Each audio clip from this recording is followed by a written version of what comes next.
I liked it. I did have a blast with it. I was a little nervous to do it, at first, but hey, you guys are very, very accommodating and very fun and very easy to have open conversations with. So I thought it was a blast. Well, if you're going to butter us up like that, I mean, yeah, we're going to continue with it, man. That's awesome. I mean, I've listened to some of your other shows, and I have to say it was pretty good. All right, John. So, hey, this is a young team, man. I mean, you got 14 rookies, you got 10 second-year players, average age 26. Just in general, it seems like maturity is really a bonus. And a perfect example to me would be Boye Mafe, a young guy, but it's a really responsible, conscientious, and, just a group of guys that just seem very mature. Right, I agree with you. We've talked about the people in the past, the person and the competitor, and we're excited about it. We're excited about the group because there's a real nice mixture of youth and leadership and experience on this team right now. It's an exciting time. Don't you think it's just exciting? I mean, this time of the year. I mean, this weekend even with, Colorado, the Washington game, Washington State, and Sunday night with Florida State and Clemson, and then last night Duke beating Clemson. Sorry, Florida State beating LSU. I mean, it's just so much fun. And then the baseball season's, I'm totally following that too. I mean, it's been amazing. How much do you anticipate after the draft is done? You guys have done all your work. You've done all your free agent work. You got your final roster. I would imagine this is a huge time for you, John, just going, okay, this is how we formed this team. This is what we had in mind, and these are the pieces we had in mind, and now we get to unveil it and see how it works. And I know it takes more than week one, week two. It takes a bit for everybody to find their footing. But I would imagine it's sort of like unwrapping a present for you on Christmas, just to see, all right, how does this whole thing go? Is it the way I imagine it being? Sure, it's exciting. It's our acquisition is really, you consider it, call it, 85% done, call it 15% the rest of the season here, where we're looking at other teams' practice squads and watching the waiver wire, possible trades at the trade deadline, constantly trying to provide as much depth and talent that we can for the players. For the coaches to bite into to develop with the players. And so we talk about having 69 players. It's really about having a great ready list as well. So call it 90 players, and we average having about 120 transactions throughout the season. I think 80% comes from our practice squad. So we do, consider ourselves and take a lot of pride in the whole organization being developmental organization. But we're constantly, on the lookout for how we can improve our team. And our coaches are excited about the players that are here, and our coaches are competing in a way to develop the players that are here. We're also competing from an acquisition standpoint to have a great list of, like I said, 90-some players ready to step in and compete as well. John, this might be kind of like asking you to pick your favorite child or your favorite radio host. But that's is easy. Is there a position group where you really saw like the most improvement by position group? Where did you think that took place? Well, I'd have to say comparable to last year, it would be the defensive backfield. We're excited about the group that's been put together there and the development they've showed and the confidence, especially, compared to, like I said, last year at this time. Michael Jackson's improvement, Trey Brown, adding Julian Love. You have Diggsy, obviously. Artie Burns has had a nice camp for us. And then, getting Tariq and adding Spoon in the draft. And then, we had Kobe Bryant, finished the season with, I think, 78, 80 tackles, a bunch of forced fumbles, and Thorpe Award winner. So I would say, comparably speaking to last year's team, it would be the defensive backfield, knowing that, and I spoke on this yesterday, constantly, on the hunt for offensive linemen and defensive linemen, which are there's basically just a lack of numbers at those positions in professional football. But I think when you talk to college recruiters, they would tell you the same coming out of high school. So very cyclical at this time.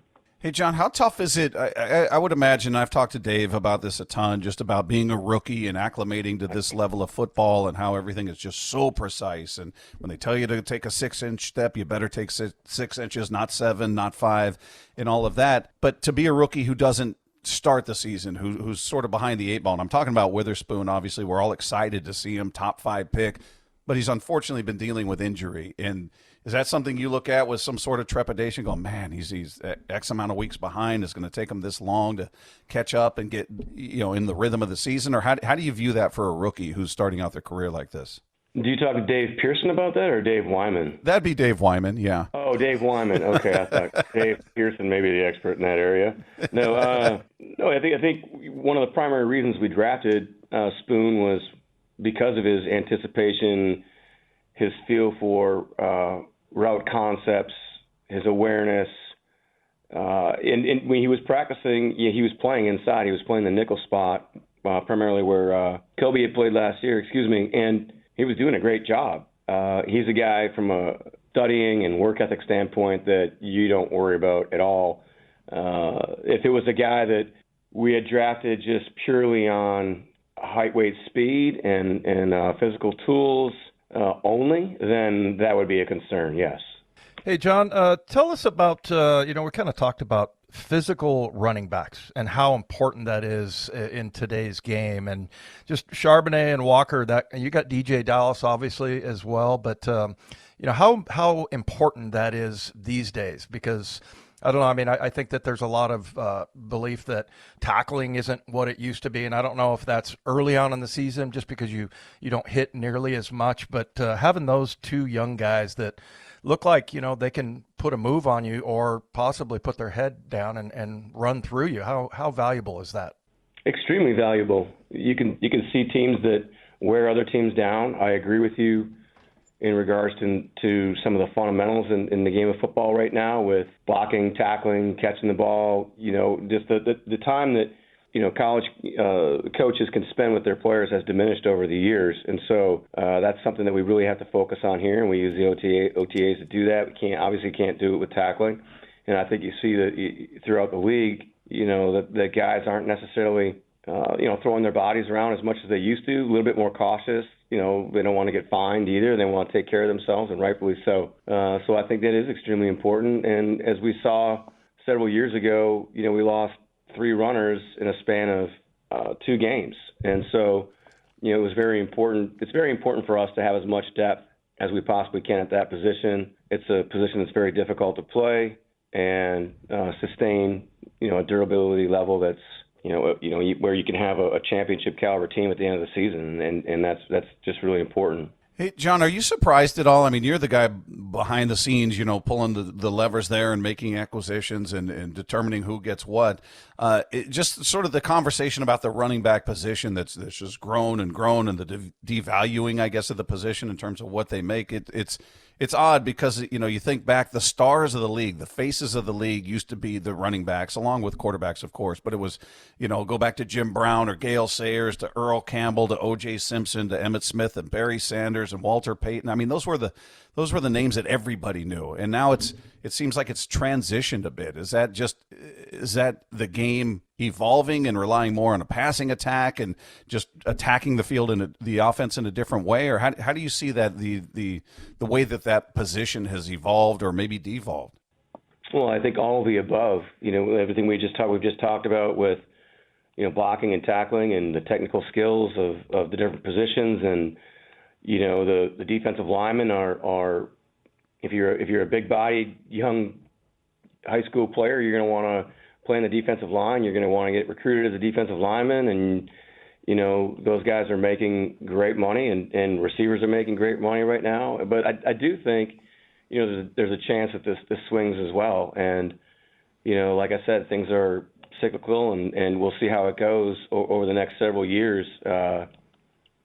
Personally, I don't necessarily have an issue with it. I obviously you want everybody to max their values out, but as a person that sits on the other end and negotiates these contracts with Matt Thomas all the time, it's you have to go with the market. And a famous quote from Dave Wyman is, at the end of the day, it is what it is, really.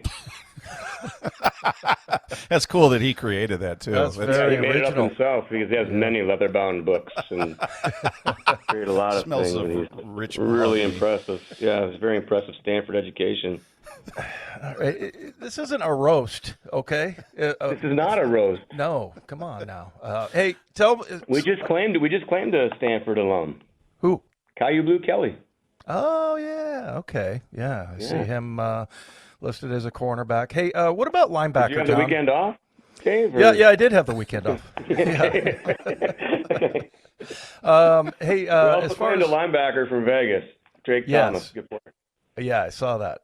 But yeah, it's kind of interesting, that group. I thought Devin Bush had a really good preseason, played really well, and then you got, I don't know, it's almost like an embarrassment of riches now at linebacker because you got Jordan, Bobby, and then with all the different personnel groupings, just it's going to be interesting to see how that plays out because of you got to match up on defense and how many linebackers you're going to have on the field. But it seems like you got a really good group there.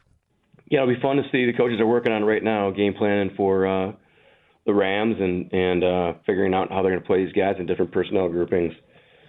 Excuse me, but yeah, Devin did have a really nice preseason, and it's a cool group. Jordan's doing a nice job right now.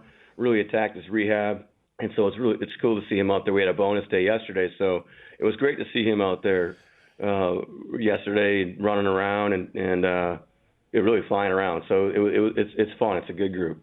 John, do you set any? Every team's goal is the Super Bowl. That's what everybody goes into the season with that in mind. But I'm just curious from an individual perspective, or just looking at this team, saying, okay, they shocked a ton of people last year. We're not expected to be a winning team. You win 9 games, you go to the playoffs. What's the goal this year outside of the obvious, the Super Bowl? Do you feel like, all right, we got to be at least a double-digit win team? We got to take these kind of steps. We got to get to the second round, third round of the playoffs. How do you summarize, I guess, success for the season following last year? Well, me personally, it's really the little things in competing every day for our fans, to let the fans know that we're doing whatever we can to have a world championship team on a daily basis.